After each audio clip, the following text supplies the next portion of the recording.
Mumbai, hello Mumbai, hello Mumbai, hello Mumbai. Hi hello and welcome to hello Mumbai. ഞങ്ങൾ സംപ്രേഷണം ചെയ്തിരുന്ന മറുനാടൻ മലയാളിക്കും അവരുടെ രാഷ്ട്രീയത്തിന്റെയും പുലർച്ചർച്ചയിലേക്ക് ഏവർക്കും ഒരിക്കൽ കൂടി സ്വാഗതം. Powered by Aegon Shipping. Your cargo is our commitment. Aegon Shipping, moving the world for you. Brought to you by Amritveni. Amritveni hair elixir for women. ഇന്ന് ഈ ചർച്ചയിൽ പങ്കെടുക്കുന്നത് നമ്മളുടെ മലയാളികളായ സ്ഥാനാർത്ഥികളും വോട്ടർമാരും രാഷ്ട്രീയ നേതാക്കളുമാണ്. 3 ഇലക്ഷൻ വർക്കിൽ ഗ്രാസ് റൂട്ട് ലെവലിൽ ഡോർ ടു ഡോർ ഗാവ് ടു ഗാവ് എവറിത്തിങ് ഞാൻ കവർ ചെയ്തിട്ടുണ്ട്. മലയാളികൾ ഒന്നടങ്കം പ്രശ്നത്തിൽ വന്നപ്പോൾ ഇവർ ആരാണ് ഭിന്നിച്ചു നിന്നത്? ഞങ്ങൾ സ്റ്റേഷനിൽ നിന്ന് കരഞ്ഞു പോയി. കാരണം യാത്രക്കാർ അവിടെ സ്ഥാന സ്റ്റേഷനിൽ വന്നിട്ട് തിരിഞ്ഞു പോകേണ്ടി വന്നു. രാഷ്ട്രീയക്കാർക്ക് പരിമിതി ഉണ്ടെങ്കിൽ അവർ മത്സരിക്കരുത്.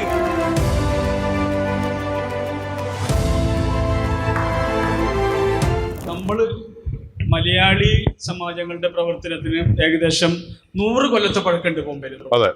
പക്ഷെ നമ്മൾ കാലാകാലങ്ങളായിട്ട് 100 കൊല്ലം മുന്നേ നമ്മൾ ഏത് രീതിയിൽ സാമൂഹ്യ പ്രവർത്തനം അല്ലെങ്കിൽ സാംസ്കാരിക പ്രവർത്തനം തുടങ്ങി അത് തന്നെയാണ് ഇന്ന് നടക്കുന്നത്. കാരണം നമ്മളുടെ ജീവിതത്തിൽ നമ്മുടെ സമൂഹത്തിൽ വളരെയധികം മാറ്റങ്ങൾ സംഭവിച്ചു കഴിഞ്ഞിരിക്കുന്നു. ആ മാറ്റങ്ങൾ ഉൾക്കൊള്ളാൻ നമ്മൾ തയ്യാറല്ല. നമ്മൾ ഒരു വാർഷികാഘോഷം, ഒരു ഓണാഘോഷം കഴിഞ്ഞു പരിപാടി. നിങ്ങൾ മലയാളി ദൈനംദിന ജീവിതത്തിൽ നേരിടുന്ന നിരവധി പ്രശ്നങ്ങളുണ്ട്. ആ പ്രശ്നങ്ങളെ അഡ്രസ് ചെയ്യാൻ ഒരു മലയാളി സമാജം തയ്യാറല്ല എന്നുള്ളതാണ്. അതെ, അതായത് അതിനു വേണ്ടി ഒരാൾ വേണ്ടേ, അതായിരുന്നു നമ്മുടെ ചോദ്യം. ഓണം വരുമ്പോൾ ഓണച്ചന്ത നടത്തുന്ന മലയാളി സംഘടനകൾ, ഇലക്ഷൻ വരുമ്പോൾ ഇലക്ഷൻ നമ്മുടെ ഒരു പൗരത്വ ബോധം ബോധ്യപ്പെടുത്തുന്ന ഒരു സംഭവമാണ്. അപ്പോൾ അതിന് നമ്മുടെ ഒരു സംഘടിത ശ്രമം മലയാളി സംഘടനകളുടെ ഭാഗത്തുനിന്ന് ഒരു സംഘടിത ശ്രമം ഉണ്ടായിരുന്നെങ്കിൽ നമ്മൾ ഓണച്ചന്ത കണ്ടക്ട് ചെയ്യുന്ന മാതിരി തന്നെ വോട്ടിംഗ് സമയത്ത് നമ്മൾ കൂട്ടായിട്ട് നമുക്ക് ഒരു കാര്യം, നമുക്ക് പരിമിതി ഉണ്ട്. ഈ പ്രവർത്തകർക്ക്, രാഷ്ട്രീയ പ്രവർത്തകർക്ക് ഒരു പരിമിതി ഉണ്ടെന്നുള്ളതാണ്. നമ്മൾ പറഞ്ഞ 25 ലക്ഷം മലയാളിയെ കുറിച്ച് പരിമിതി ഉണ്ടെന്ന് പറയാൻ പാടില്ല. കാരണം രാഷ്ട്രീയക്കാർക്ക് പരിമിതി ഉണ്ടെങ്കിൽ അവർ മത്സരിക്കരുത്. അവർക്ക് പരിമിതി ഉണ്ടെന്ന് പറയാൻ പറ്റും. അവരുടെ കൂടി ഉത്തരവാദിത്തമാണ് ജനങ്ങളെ ബോധവൽക്കരിക്കുക എന്നുള്ളത്.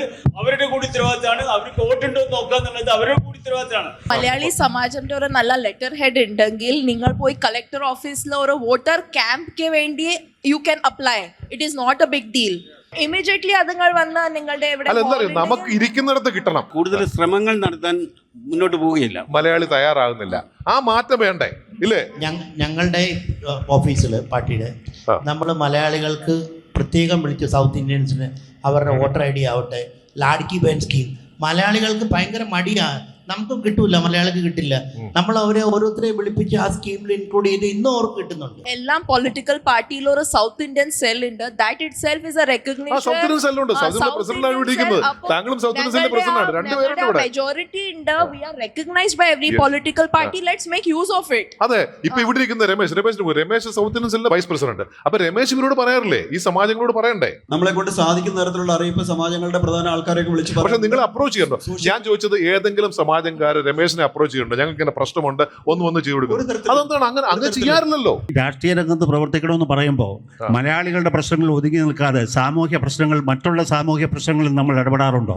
എന്ത് സാമൂഹ്യ പ്രശ്നം? ഏത് സാമൂഹ്യ പ്രശ്നങ്ങളായാലും നമ്മൾ മലയാളികളുടെ മാത്രം പ്രശ്നങ്ങളിൽ ഊന്നിക്കൊണ്ടാണ് ഇപ്പൊ സംസാരിക്കുന്നത്. ഒരു പൊതുപ്രവർത്തന രംഗത്ത് വരുമ്പോൾ സമൂഹത്തിലെ, അത് മറാഠികളുടെ ആയിട്ട്, യു പിക്കാരുടെ ആയിട്ടുള്ള, മറ്റ് ഏത് സംസ്ഥാനത്തെ ആൾക്കാരുടെ ആയിക്കോട്ടെ, അവരുടെ പ്രശ്നങ്ങൾ ഇടപെടുകയും അതിന് പരിഹാരം കണ്ടെത്താൻ വേണ്ടി നമ്മൾ ശ്രമിക്കാറുണ്ടോ? ചേട്ടൻ പറഞ്ഞ കറക്റ്റാണ്. മലയാളികൾ എന്താണ് ചെയ്യുന്നത് പറഞ്ഞാൽ അവർ മലയാളികളിലേക്ക് ചുരുങ്ങുകയാണ്. അവർ പൊതുപ്രവർത്തനം നടത്തിക്കോട്ടെ, എന്ത് നടത്തിക്കോട്ടെ, നമ്മളുടേതായ കുറേ മലയാളി സംഘടനകൾ ഉണ്ടെങ്കിൽ അതിലേക്ക് മാത്രം ചുരുങ്ങുകയാണ്. ഇപ്പോൾ ഇവിടെ നമ്മൾ താമസിക്കുമ്പോൾ, മഹാരാഷ്ട്രയിൽ താമസിക്കുമ്പോൾ, മറാഠി വിഭാഗക്കാരുമായിട്ട് യോജിച്ച് അല്ലെങ്കിൽ ബാക്കിയുള്ള സമൂഹമായിട്ട് യോജിച്ച് എത്ര പേര് പ്രവർത്തിക്കുന്നുണ്ട്?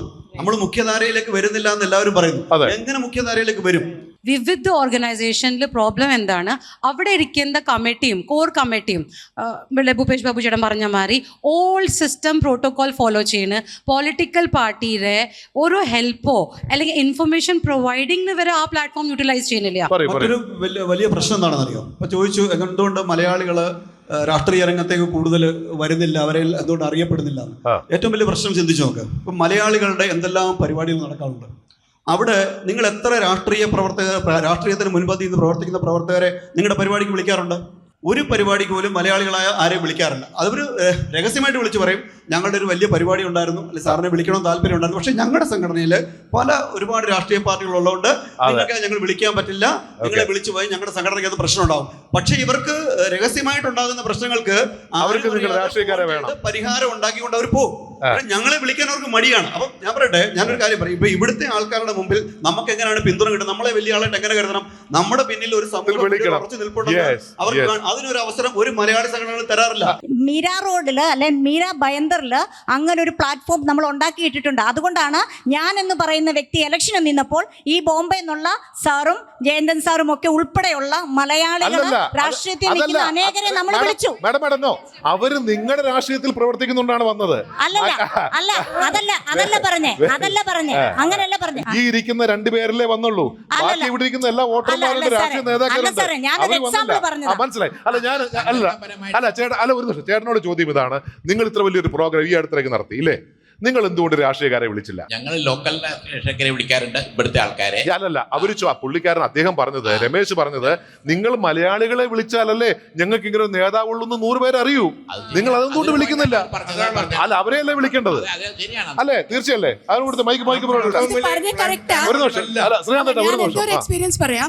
ഈ പ്രാവശ്യം കേരള സഭ ഞാൻ സ്പോൺസർ വരെ ചെയ്തിട്ടും എന്നെ വിളിക്കാതെ അവർ അവിടുത്തെ ലോക്കലിനെ വിളിച്ചാ ഫെലിസിറ്റേറ്റ് ചെയ്തേ. ഫസ്റ്റ് ഓഫ് ഓൾ മഹാരാഷ്ട്ര എന്റെ വീടാണ്. ഇത് ആര് പറയുന്നുണ്ട്? സൗത്ത് ഇന്ത്യൻ സെൽ എന്തിനു വേണം? Why can't a Malayali incorporate themselves into the culture? എത്ര മലയാളികൾ ശരിക്കും മറാഠി പറയുന്നുണ്ട്? But how many Malayalis can actually connect with the citizens of Maharashtra? Sir, അതിനെ കുറിച്ച് പറയും. അത് വളരെ കറക്റ്റ് ആണ് ആ ചോദ്യം. നമ്മൾ നോക്കൂ, നമ്മളുടെ രക്തബന്ധം കഴിഞ്ഞാൽ ഏറ്റവും വലിയ ബന്ധം ഭാഷാബന്ധമാണ്. ഭാഷയാണ് നമ്മളെ ബന്ധിപ്പിക്കുന്ന കണ്ണി. When there is a change in passport, we make sure it is done. When there is change in PAN card, we make sure. അത് എല്ലാം സിറ്റിസന്റെ റൈറ്റ് ആണ്. No, but voting is also my right. താങ്കൾ ഏതെങ്കിലും ഒരു പ്രോഗ്രാമിന് ഒരു ക്ഷണിച്ചിട്ടുണ്ടോ? ഏതെങ്കിലും did they invite you? അത് എന്താണ് ആ ഒരു മൈൻഡ് ബ്ലോക്ക്? ഇവിടെ നിന്ന് കൊടുക്കൂ. അതിന്റെ ഒരു പ്രശ്നം എന്ന് വെച്ച് കഴിഞ്ഞാൽ ഇപ്പൊ നമ്മള് ബേസിക് ഡിസ്കഷൻ ചെയ്ത മാതിരി മലയാളികളുടെ ഒരു ലീഡറെ കണ്ടുപിടിക്കാൻ ആൾക്കാർക്ക് ബുദ്ധിമുട്ടാണ്. മെയിൻ പ്രശ്നം അവിടെയാണ് ഉദിക്കുന്നത്. മലയാളിക്ക് ലീഡർ ഇല്ലെന്നാണോ പറയുന്നത്? ഒരു പൊളിറ്റിക്കൽ പാർട്ടിയിൽ ഇപ്പൊ അമ്പലത്തിനെ സംബന്ധിച്ചാലും ഇവിടെ ഇരിക്കുന്ന എത്ര പേരോടെങ്കിലും ചോദിച്ചാലും പറയാം രാജേഷ് നായർ ശിവസേനയിലാണ്, പറയാൻ എല്ലാവർക്കും അറിയാം.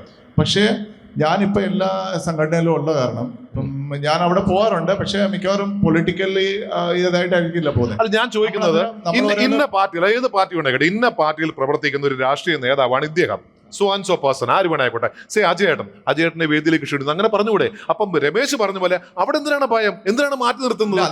എന്തിനാണ് മാറ്റി നിർത്തുന്നത്? ഭയം നമ്മളിപ്പം BJP-കാരനെ വിളിച്ചെന്ന് പറയുമ്പോൾ ബാക്കിയുള്ളവർ പറയും BJP. നമ്മളെന്ന് വെച്ചാൽ ഒരു Malayali should feel proud that one of us is ആ ഫീൽ നമുക്കില്ല. നമ്മൾ actually politics we are using for social cause. We are not earning money from them. ഒന്ന് ബാക്ക് വോട്ട് ചെയ്യുന്ന ആളാണോ? ഇലക്ഷന് മുമ്പോട്ട് വരണമെന്നുണ്ടോ? നാളെ ഒരു കണ്ടസ്റ്റന്റ് വിളിച്ചു കഴിഞ്ഞാൽ പോകുമോ? ഒരു സ്ഥാനാർത്ഥിയാവാൻ പോകുമോ? It's actually the most complicated thing. എനിക്ക് തന്നെ അറിയത്തില്ല ഈ വോട്ട് ചെയ്യുന്ന ഈ പാർട്ടി എനിക്ക് വേണ്ടി സപ്പോർട്ട് ചെയ്യുമോ? എന്താണ് എക്സ്പെക്ട് ചെയ്യുന്നത്? ഏരിയയിലുള്ള നമുക്ക് വേണ്ടി അല്ലെങ്കിൽ ആ ഏരിയയിലേക്ക് വേണ്ടി നല്ല പ്രവർത്തനം ചെയ്യുന്ന നല്ല കാൻഡിഡേറ്റ്. ഞാൻ ഫസ്റ്റ് ടൈമാണ് ഇലക്ഷന് നിൽക്കുന്നത്.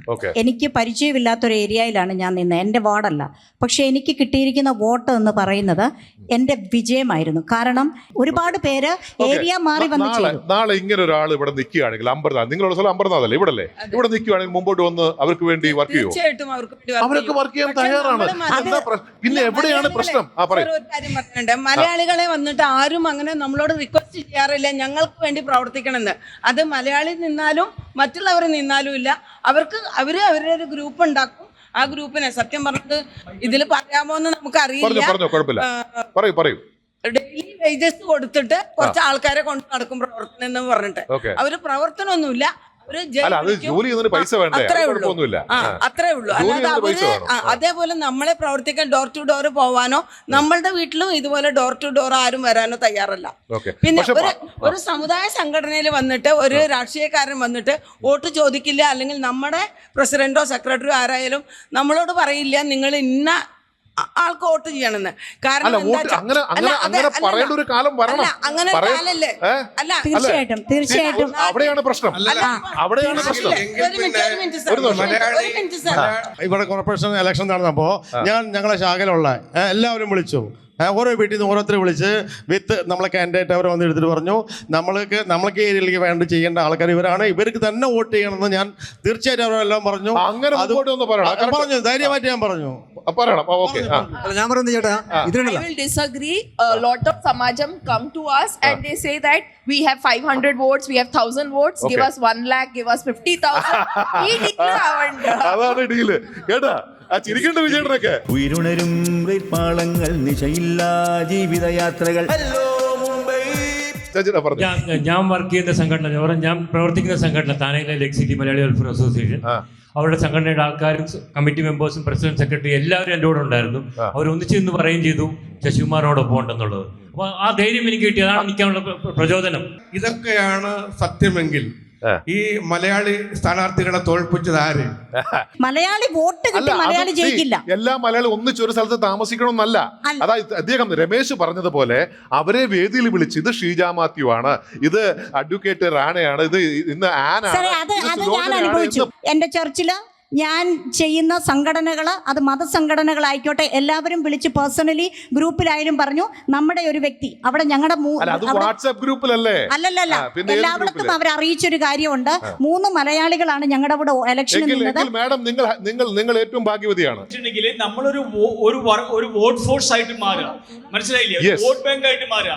അവർക്ക് നിങ്ങളുടെ വാർഡില് 500 മലയാളി ഉണ്ടെങ്കിൽ ഇപ്പുറത്തെ വാർഡിൽ 1000 മലയാളി ഉണ്ടെങ്കിൽ നിങ്ങൾക്ക് ഇവരോട് പറയാൻ പറ്റണം, നിങ്ങളുടെ ആളുകൾ എനിക്ക് വോട്ട് ചെയ്താൽ എൻ്റെ ആൾക്കാർ നിങ്ങൾക്ക് വോട്ട് ചെയ്യും. സാറേ, അതിന് ചെയ്യാൻ പറ്റും. നമ്മൾ വിചാരിക്കേണ്ടത് നമ്മളൊരു മലയാളി വോട്ടെന്നുള്ളതല്ല. നമ്മൾ ചെയ്യേണ്ടത് എന്നാന്ന് ചോദിച്ചാൽ ഏത് സ്ഥലത്ത് നമ്മുടെ മലയാളി നിൽക്കുന്നോ ഇറങ്ങി പ്രവർത്തിക്കണം. പ്രവർത്തനമാണ് വോട്ട്.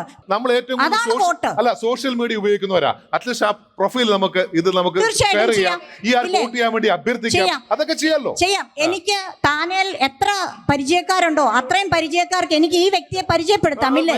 മറ്റൊരു കാര്യമുണ്ട്, ഈ പറയുന്ന മലയാളി സമാജങ്ങൾ മലയാളികളായിട്ടുള്ള രാഷ്ട്രീയക്കാരുടെ അടുത്ത് മാത്രമേ വരാൻ അവർക്ക് ഭയമുള്ളത്, അല്ലെങ്കിൽ അവരെ പ്രൊമോട്ട് ചെയ്യാത്തത്. എന്തുകൊണ്ട് അവർ മറ്റാരും ചിന്തിക്കാതെ ഇവിടുത്തെ ദേശക്കാരെ, ഇവിടെ മറാഠികളായിട്ടുള്ള ആൾക്കാരെ എന്തിന് രഹസ്യമായി കാണണം? ആ സമാജത്തിന് രാഷ്ട്രീയം ആവശ്യമില്ലെങ്കിൽ നിങ്ങൾ ഗവൺമെന്റ് മിഷണറിയെ മാത്രം എന്തുകൊണ്ട് സമീപിക്കുന്നത്? എന്തുകൊണ്ട് നമ്മളെ മലയാളികളെ ഒഴിച്ചു നിർത്തിയിട്ടുള്ള രാഷ്ട്രീയക്കാരെ കണ്ട് കാര്യം സാധിക്കാം. എന്നാലും ഞങ്ങൾ മലയാളികളുടെ അടുത്ത് പോകില്ല. കാരണം നിങ്ങൾ പ്രൊമോട്ട് ചെയ്യപ്പെടരുത്. ഈ പറഞ്ഞ മലയാളി സംഘടനകൾ അവിടുത്തെ MLA MP വിളിക്കാറുണ്ട്. അപ്പൊ അവിടെ രാഷ്ട്രീയം നോക്കാറില്ലല്ലോ. അതെന്തുകൊണ്ട് രാഷ്ട്രീയം നോക്കാതെ അവിടെ മൈക്കൊടുത്തേ? അവർക്ക് മറ്റുള്ള ആൾക്കാരെ പരിചയമുണ്ട്. അപ്പൊ അവർ നമ്മളെ ബൈപ്പാസ് ചെയ്തിട്ട് നമ്മുടെ ആൾക്കാരെ പ്രൊമോട്ട് ചെയ്യുന്നില്ല. അപ്പൊ ഈ ഒരു മൈൻഡ് സെറ്റ് ഓപ്പൺ ആയാലാണ് മലയാളിയുടെ common voter bank and networking and socialising we can promote each other. That is what we want. JP, ഞാൻ ഒരു കാര്യം പറയാം. അത് മലയാളികളെ സംബന്ധിച്ച് നമ്മുടെ മലയാളി സംഘടനകൾ, ഞാൻ അതിലൊരു മെമ്പറാണ്, അംഗമാണ്. നമ്മുടെ മുഖ്യമന്ത്രി അന്ന് നമ്മുടെ താനയിൽ വന്നിരുന്നു. അദ്ദേഹത്തിന് ഒരു മെമ്മറാണ്ടം കൊടുക്കണമായിരുന്നു. നമ്മുടെ മലയാളികൾക്ക് വേണ്ടിയിട്ടുള്ളതാണ് ഈ യാത്രാ പ്രശ്നത്തിനെ പറ്റിയിട്ടുള്ളത്. പക്ഷേ നമ്മുടെ മലയാളി സംഘടനകൾ എന്നെ മുന്നോട്ട് സ്റ്റേജ് കയറ്റിയില്ല. എന്താന്നുള്ള മറുപടി ഇവിടെ ഇരിക്കുന്നവർക്ക് തന്നെ പറയാം. എനിക്ക് സത്യം എന്നോട് ഇദ്ദേഹം പറഞ്ഞില്ലായിരുന്നു. എന്നോട് എന്നോട് ഇദ്ദേഹം ലെറ്റർ കൊടുക്കണമെന്ന് പറഞ്ഞില്ല. നമുക്ക് ലെറ്റർ കൊടുക്കാൻ എത്ര നേരം എടുത്തന്നെ? അത് ശ്രീകാന്ത് നായരും ഉണ്ട്, ഞാനും ഉണ്ട്. പക്ഷെ എനിക്ക് ആ കാര്യം ഇത് കഴിഞ്ഞപ്പോഴാണ് ഇത് അറിയുന്നത്. ഈ ലെറ്റർ കൊടുക്കാൻ വന്നിരുന്നു, എന്നോട് പറഞ്ഞിട്ടേ ഇല്ല. അടുത്ത പ്രാവശ്യം പറയും കൊടുക്കാം നമുക്ക്. ആ പ്രോബ്ലം സോൾവ് ആയി. പറഞ്ഞേ. ഞങ്ങളെ സംബന്ധിച്ചിടത്തോളം മലയാളികളുടെ വോട്ട് ഞങ്ങളുടെ ഏരിയയിൽ നിർണായകമായിട്ട് വോട്ടാണ്. ഞങ്ങൾ ഒരു വിപ്പ് കൊടുക്കും മലയാളികൾക്ക്. ഞങ്ങളുടെ ഒരു 250 വോട്ട്. അത് എവിടെയും പോകാറില്ല. ആ നഗർസേക്ക് വന്നിട്ടും പറയും. പക്ഷേ അജയേട്ടൻ പറഞ്ഞ പോലെ മലയാളികൾ എവിടെ വോട്ട് കൊടുക്കണം, നമ്മളൊരു റിക്വസ്റ്റ് അജയേട്ടനും ഞാൻ ഇത്തവണ ചെയ്തിരുന്നു ഫോൺ. കാരണം നിങ്ങളുടെ ഏരിയയിൽ പാർട്ടി കൊടുക്കുന്നുണ്ട്, പാർട്ടി ഒന്നും പറയണ്ട, പക്ഷെ അവർ കൊടുക്കുന്നുണ്ടോ ഉറപ്പാണ്. അങ്ങനെ മറ്റുള്ള സംഘടനകൾ ചിന്തിച്ച പോരെ. ഞാൻ ഹെൽപ്പ് ചോദിച്ചിട്ടുണ്ട്, എന്നിട്ടും ഈ പള്ളിക്കാർ ഹെൽപ്പ് ചെയ്തിട്ടില്ല. എന്നിട്ട് ഈ പള്ളിയുടെ ആവശ്യങ്ങൾ മൊത്തം ചെയ്തു കൊടുക്കുന്നത് ഞാനാ. എന്നിട്ടും അവർ നമ്മളെ പള്ളിയിൽ നമുക്ക് പ്രൊമോട്ട് ചെയ്യാൻ പറ്റത്തില്ല. അത് മൈൻഡ് സെറ്റ് മാറണം. കാരണം അവർക്ക് ഇൻട്രസ്റ്റ് ഉള്ള പാർട്ടി ആയിരുന്നേ കുഴപ്പമില്ല. ഇൻട്രസ്റ്റ് ഉള്ള പാർട്ടി എന്നുള്ളതല്ല ജെപിജിന്റെ വിഷയം എന്ന് ചോദിച്ചു കഴിഞ്ഞാൽ അതിന്റെ ഡിസ്ട്രിക്റ്റിന്റെ ജനറൽ സെക്രട്ടറി പ്രവർത്തിച്ചാണ് ഏറ്റവും ഉയർന്നൊരു പോസ്റ്റിൽ ഇരിക്കുന്നത്. പേര് പറയുമ്പോഴും പ്രസംഗത്തിലും ബൈലോസിലും എല്ലാം ഹൈലൈറ്റ് ചെയ്ത് പറയും നമ്മുടെ സമൂഹത്തിൽ നമ്മുടെ ഞാൻ ചോദിച്ചോട്ടെ, ഇപ്പൊ ഇവര് സമാജങ്ങളൊക്കെ വിളിക്കുന്ന സിനിമാ നടന്മാരെയാണ്, നടിമാരെയാണ്, അവർക്കും രാഷ്ട്രീയമുള്ളവരാ. അവര് മുമ്പിൽ വന്ന് അവർ രാഷ്ട്രീയം പറയാറുള്ളവരെ വിളിക്കുന്നതിന് പ്രശ്നമില്ല, ഇവരെ വിളിക്കുന്നതാണ് അല്ലേ രമേശ്? അവര് വന്ന് പറയാനുള്ളത് വളഞ്ഞ വഴിയിലൂടെ അവർ പറഞ്ഞിട്ട് പോകും. മറ്റൊരു വലിയ വിഷയം എന്താണെന്നറിയാമോ? ഇപ്പൊ ഈ രാഷ്ട്രീയത്തിലുള്ളവരെ ഈ മലയാളി സമൂഹം അല്ലെങ്കിൽ സമാജങ്ങൾ ഒഴിവാക്കി നിർത്തുന്നതുകൊണ്ട് ഒരു വലിയ ദോഷം കൂടെ അവർക്ക് സംഭവിക്കുന്നുണ്ട്. കാരണം ഏത് സർക്കാർ വന്നാലും സർക്കാരുകൾ മുന്നിട്ടിറക്കി അല്ലെങ്കിൽ അവർ പ്രഖ്യാപിക്കുന്ന ഒരുപാട് സ്കീമുകളുണ്ട്. നമ്മുടെ ആധാർ കാർഡ് ഇവിടുത്തേത്, പാൻ കാർഡ് ഇവിടുത്തേത്, നമ്മുടെ വാഹനം ഇവിടുത്തെ രജിസ്ട്രേഷൻ, നമ്മുടെ വീട് ഇവിടുത്തെ രജിസ്ട്രേഷൻ, ബിസിനസ് നമുക്ക് ഇവിടെ, അല്ലെങ്കിൽ ജോലി ഇവിടെ, നമ്മളുടെ എല്ലാം ഇവിടെ, നമ്മുടെ കുട്ടികൾ പഠിക്കുന്ന ഇവിടെ. ഇത്രയും ഇവിടുത്തെ തദ്ദേശീയരായ ആൾക്കാർക്ക് ലഭിക്കാവുന്ന മുഴുവൻ എന്തൊക്കെ ആനുകൂല്യങ്ങളുണ്ടോ അതൊക്കെ ലഭിക്കാൻ അധികാരപ്പെട്ടവരുമാണ് നമ്മൾ.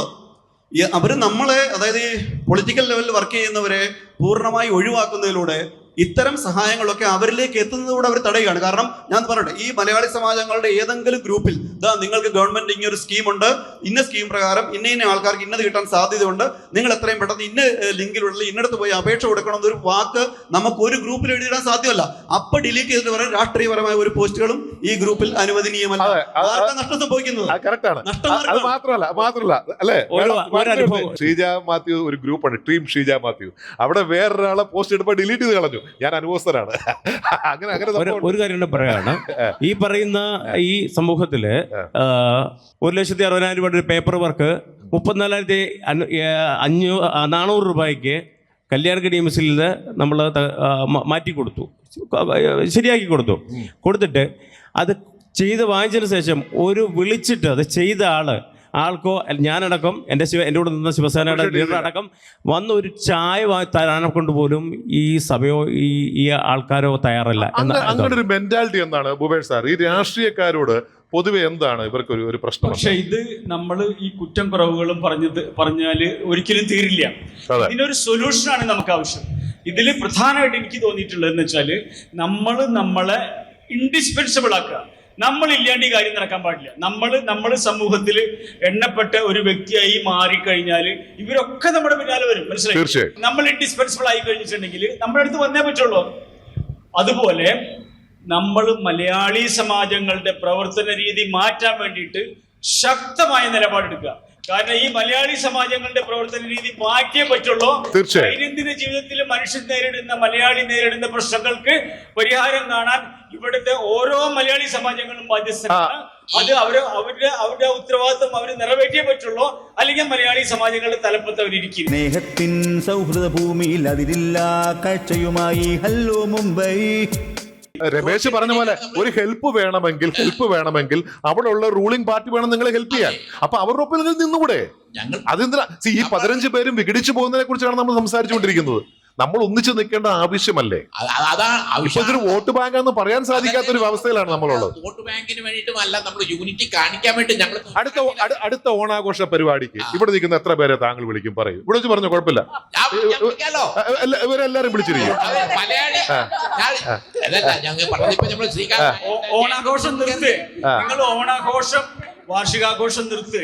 എന്നിട്ട് നിങ്ങള് അല്ലാത്ത കാര്യങ്ങൾ, ബ്ലഡ് ഡൊണേഷൻ ക്യാമ്പ്, അല്ലെങ്കിൽ തൊട്ടടുത്തുള്ള ഒരു ആശുപത്രിയായിട്ടുള്ള ഒരു ടൈപ്പ്, അങ്ങനെ കുറെ ഒന്നും വേണ്ടെന്നേ. ഈ ഓണാഘോഷത്തിൽ ചെലവഴിക്കുന്ന പൈസ 25 ലക്ഷം മലയാളി ഉണ്ടെന്ന് പറഞ്ഞു. ഏകദേശം കോടിക്കണക്കിന് പൈസയാണ് ഒരു വർഷം ചെലവാക്കുന്നത്. ഇത് ചേർത്ത് കഴിഞ്ഞാൽ തന്നെ ഒരു സൂപ്പർ സ്പെഷ്യാലിറ്റി ഹോസ്പിറ്റൽ തുടങ്ങാൻ പറ്റും. ഇവിടെ ഒന്നിച്ച് നിന്നാ മതി. ഈ സദ്യ വേണ്ട. നമുക്ക് എല്ലായിടത്തും സൂപ്പർ സ്പെഷ്യാലിറ്റി ഹോസ്പിറ്റൽ നടത്താൻ സാധിക്കില്ല. നമ്മൾ അടുത്തുള്ള ഒരു സൂപ്പർ സ്പെഷ്യാലിറ്റി ഹോസ്പിറ്റലായിട്ട് ടൈപ്പ് ഉണ്ടാവും. ഒരു കൊല്ലത്തിന് ഒരു ബ്ലഡ് ഡൊണേഷൻ ക്യാമ്പ് ചെയ്തിട്ട് അവർക്ക് അതിന്റെ ബ്ലഡ് കൊടുക്കുക. അവരോട് പറയാം, ഞങ്ങളുടെ സമാജത്തിൽ നിന്ന് ഒരു കത്തായിട്ട് വന്നിട്ടുണ്ടെങ്കിൽ അവർക്ക് free blood. Vishwabharati charitable trust എന്ന് പറഞ്ഞിട്ടൊരു ട്രസ്റ്റ് ഇവിടെ അമർനാഥിൽ നടക്കുന്നുണ്ട്. ഉല്ലാസ് നഗർ എല്ലാം ചേർത്തിട്ട് അവിടെ ഞങ്ങളുടെ എവരി ഇയർ ബ്ലഡ് ബാങ്ക് നടത്താറുണ്ട്. ഈ പറയുന്ന ഞാനടക്കം കുറെ വർഷങ്ങൾ, എനിക്ക് 58 എത്രയാണ് അതിന്റെ ലിമിറ്റേഷൻ, അതുവരെ ഞാൻ എല്ലാ വർഷവും പോയിട്ട് ബ്ലഡ് കൊടുത്തിരുന്നു. അങ്ങനെ ചെയ്യുമ്പോ അതേപോലെ എല്ലാവർക്കും ചെയ്യാവുന്നതേ ഉള്ളൂ. നമ്മുടെ മലയാളികളുടെ പ്രധാന പ്രശ്നം തന്നെ അച്ഛനും അമ്മയും പ്രായമായവർ കാണും. ബാക്കി മക്കളെല്ലാവരും വിദേശത്തോ എവിടെയെങ്കിലും വെൽ എഡ്യൂക്കേറ്റഡ് ആണ്, അല്ലെങ്കിൽ അതുപോലെ വെൽ സെറ്റിൽഡ് ആയിരിക്കും. അവർക്ക് നമ്മുടെ രാഷ്ട്രീയോ അല്ലെങ്കിൽ ബോംബെ രാഷ്ട്രീയത്തിൽ നമ്മളുടെ പങ്കോ ഇതൊന്നും അവരെ അവരെ ബാധിക്കുന്നതാകണം. നിങ്ങൾ എന്തെങ്കിലും ഒരു പ്രശ്നം നിങ്ങൾ അഭിമുഖീകരിച്ചാൽ നിങ്ങൾ ആരെ അപ്രോച്ച് ചെയ്യുന്നത്? ഞങ്ങളുടെ സമാജം എല്ലാവരെയും സമാജക്കാരെ. ഇവരുടെ പ്രശ്നം എന്താ അറിയോ? ഒരു നിമിഷം ഇവർക്ക് പ്രശ്നം വന്നാൽ ഇവർ സമാജക്കാരോട് സംസാരിക്കും. സമാജക്കാരെന്ത് ചെയ്യും? അവരുടെ പ്രശ്നം അവരോട് തന്നെ സംസാരിക്കും. ഈ സംസാരിക്കുന്നത് ഏതെങ്കിലും പ്രശ്നം സോൾവ് ചെയ്യും. അല്ല, ഞാൻ മഹാരാഷ്ട്രീയൻ സംഘടനയുടെ അടുത്തും പോയിട്ടുണ്ട്. മഹാരാഷ്ട്ര സംഘടനയിൽ പോകുന്നത് അംബർനാഥില് ഈ മലയാളി സംഘടനയിലുള്ള മെയിൻ ആളെക്കാളും കൂടുതലുള്ള രാഷ്ട്രീയത്തിലുള്ള ആരെങ്കിലും ഒരാളെ അംബർനാഥിലെ പറഞ്ഞു തരൂ. അങ്ങനെയാണെങ്കിൽ ഞങ്ങൾ അവിടെ പോയേനെ. നിങ്ങളൊക്കെ സപ്പോർട്ട് ചെയ്തെങ്കിൽ അവർ വളർന്നു വരൂ. കയ്യിൽ മൊബൈൽ ഉണ്ടോ? അതിന് അടുത്ത് വരണ്ട, നിങ്ങളൊന്ന് വിളിച്ചാൽ മതി. അവരത്ര ദൂരെ അല്ല. ഇതെന്താ അറിയാം, അടുത്തുണ്ടോന്നാ ചോദിക്കുന്നത്. സൊല്യൂഷന്റെ കാര്യം ഞാൻ കൃത്യമായിട്ട് പറയാം. മലയാളി എന്ന് വരെ രാഷ്ട്രീയപരമായ ഒരു ശക്തിയാവുന്നില്ലയോ? അതെ, അതുവരെ അവരെ കൊണ്ട് ഒന്നും നേടാൻ സാധ്യമല്ല. ഞാൻ എന്തൊരു കാര്യം സാധിക്കണം, നിങ്ങളിപ്പോ ഒരു ഓഫീസിൽ ഒരു പോലീസ് സ്റ്റേഷനിൽ ഒരു പ്രശ്നമായിട്ട് നിങ്ങൾ മലയാള സമാജത്തിന്റെ പ്രസിഡന്റാണ്, നിങ്ങൾ കയറിച്ചല്ലേ എന്താ കാര്യം എന്ന് ചോദിച്ചു കഴിയുമ്പോൾ നമ്മൾ ഇങ്ങനെ നിൽക്കും. പിന്നെ രക്ഷ മറുപടി പറയാം, ഉടനെ കൈ പറയ്ക്കും, ഫോൺ എടുക്കും, ആരെങ്കിലും പൊളിറ്റീഷ്യനെ വിളിക്കണം, മറാഠിക്കാരെ. നിങ്ങൾ ശക്തമാണ്, നിങ്ങൾ രാഷ്ട്രീയപരമായി നിങ്ങൾക്ക് ശക്തി ഉണ്ടെങ്കിൽ നേരെ കസേറ വലിച്ചിട്ട് അവിടെ ഇരുന്നിട്ട് മേരാ പ്രോബ്ലമേ സോൾവ് കറക്കെ ദേനാ ചായേ എന്ന് പറഞ്ഞിട്ട് കൈ അടിച്ച് സംസാരിക്കാൻ പറ്റും. അവർ എഴുന്നേറ്റ് നിൽക്കുക, പൊളിറ്റീഷ്യനാണ്. ഇത്തരത്തിൽ മലയാളികളായിട്ടുള്ള ആൾക്കാരെ നിങ്ങൾ വളർത്തിക്കൊണ്ട് വന്നില്ലെങ്കിൽ 30 ലക്ഷം മലയാളി അല്ല ഇനി 50 ലക്ഷം ഉണ്ടായെന്ന് പറഞ്ഞാലും ഒരു കാര്യവും സോൾവ് ചെയ്യത്തില്ല. ഒരു കാര്യമുണ്ട് JP ജി, നിങ്ങൾക്ക് ഒരു കാലത്തും ഒരു MLA കിട്ടുമോ ഒരു MPയെ കിട്ടുമോ ഒന്നും ചെയ്യില്ല. 4 UP ബീഹാറുകാര് മന്ത്രിമാരായിട്ടിരുന്ന ഓർത്ത് നിങ്ങൾക്ക് സ്വപ്നം കാണാം. ഈ സാറൊക്കെ ഇവിടെ പ്രവർത്തിച്ചിരുന്ന കാലത്ത് മലയാളികളുടെ കുറച്ചുകൂടെ സപ്പോർട്ട് അദ്ദേഹത്തിന് മലയാളിയാന്നുള്ളൊരു സപ്പോർട്ട് ഉണ്ടായിരുന്നെങ്കിൽ അന്നത്തെ കാലത്ത് ഒരു MLA ഒരു പക്ഷെ ഒരു മന്ത്രി സാധ്യതയുണ്ടായിരുന്നു. നമ്മുടെ മലയാളികള്, ഞാൻ രാഷ്ട്രീയം പറയുന്നില്ല, നമ്മുടെ മലയാളികൾ ഓരോരുത്തരെയും ഒരാടെ തല പൊങ്ങുന്നു എവിടെങ്കിലും ഏതെങ്കിലും സോഷ്യൽ മീഡിയയിലോ പത്രത്തിലോ കണ്ടോ ഉടനെ മീറ്റിംഗ് കൂടെ എന്തിനെന്നറിയാം? അവരെ വളർത്താനല്ല, എങ്ങനെ പണി കൊടുക്കാമെന്ന് നോക്കാൻ. അത് അവസാനിപ്പിക്കും നിങ്ങൾ ആദ്യം. നിങ്ങൾ മലയാളി സംഘടനയ്ക്കകത്ത് ചർച്ച ചെയ്യേണ്ടത് നമ്മുടെ പ്രശ്നം പരിഹരിക്കാൻ. നമ്മുടെ ഇപ്പോഴത്തെ രാഷ്ട്രീയ സാഹചര്യങ്ങളൊക്കെ മാറി. 20 വർഷം 30 വർഷം 10 വർഷം മുമ്പുള്ള രാഷ്ട്രീയ സാഹചര്യമല്ല. ഇന്നത്തെ ആധുനിക യുഗത്തിലെ രാഷ്ട്രീയ സാഹചര്യത്തിൽ മലയാളികൾക്ക് ആരാണോ ഗുണപ്രദമാകുന്നത്, അത് ആരെ കണ്ടാലാണോ കാര്യം സാധിക്കാൻ, ആരെ എതിർക്കണമെന്നല്ല പറയുന്നത്, എല്ലാവരും നമുക്ക് ആവശ്യമാണ്. പക്ഷേ നമ്മുടെ കാര്യം സാധിക്കാൻ ഏത് മാർഗത്തിൽ നീങ്ങണോ, ആരോടൊപ്പം നീങ്ങണോ, ഞാൻ രാഷ്ട്രീയമല്ല പറയുന്നത്, നിങ്ങൾ രാഷ്ട്രീയം തെറ്റിദ്ധരിക്കരുത്. അവരെ നിങ്ങൾ പ്രൊമോട്ട് ചെയ്യണം, വളർത്തിക്കൊണ്ട് പറയും. ഇന്നത്തെ സാഹചര്യത്തിൽ ആരെയാണോ അവരെ ശക്തമാക്കിയാൽ ഇന്നത്തെ രാഷ്ട്രീയക്കാർ അവരെ മാനിക്കും. നാളെ എന്ത് പ്രശ്നം ഉണ്ടെങ്കിലും എൻ്റെ മലയാളിക്ക് ഒരു പ്രശ്നം ഉണ്ടെന്ന് നമ്മളെ എന്ന് പറഞ്ഞാൽ ആദ്യം അത് സാധിച്ചാൽ അവർ ഭയത്തോടു കൂടി സാധിക്കും. കാരണം ഞാനത് ചെയ്തില്ലെങ്കിൽ നാളെ ഞാനും എൻ്റെ പാർട്ടിയും ഇവർ കാരണം തോക്കും എന്നൊരു നിലപാട് അവർക്ക് വരണം. അവർക്കൊരു ഭയം വരണം. ആ ഭയം ഉണ്ടാകാൻ കപ്പാസിറ്റി നമുക്കുണ്ട്. പക്ഷെ നമ്മൾ പരസ്പരം തമ്മിലടിച്ച്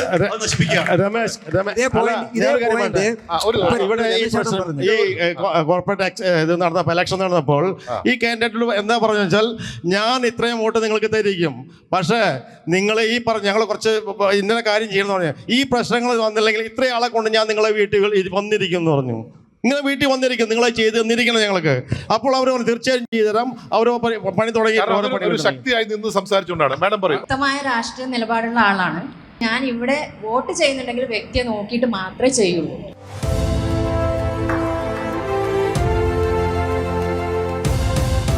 അപ്പൊ അങ്ങനെ ഇന്നത്തെ ഈ ചർച്ചയും ഇവിടെ അവസാനിക്കുകയാണ്. സമയവും തീരാറായി. നമുക്ക് അടുത്ത ആഴ്ച ഇതിന്റെ തുടർ കാഴ്ചകളിലേക്ക് കടക്കാം. അതുവരെയും ഞങ്ങൾ വിടവാങ്ങിയാണ്. നിങ്ങളുടെ അഭിപ്രായങ്ങളും നിർദ്ദേശങ്ങളും ഞങ്ങൾക്ക് എഴുതുവാൻ മറക്കരുത്. thehellomumbay@gmail.com.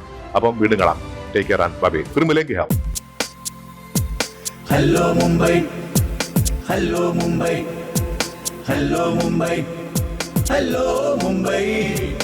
ഉയരുണരും പാളങ്ങൾ, നിശയില്ലാ ജീവിതയാത്രകൾ. ഹലോ മുംബൈ, സ്നേഹത്തിൻ സൗഹൃദ ഭൂമിയിൽ അതിരില്ലാ കാഴ്ചയുമായി. ഹലോ മുംബൈ, നിങ്ങളുടെ മുന്നിൽ. Hello Mumbai, hello Mumbai, hello Mumbai.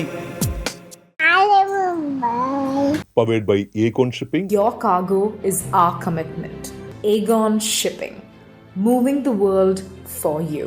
Brought to you by Amritveni. Amritveni Hair Elixir for Women.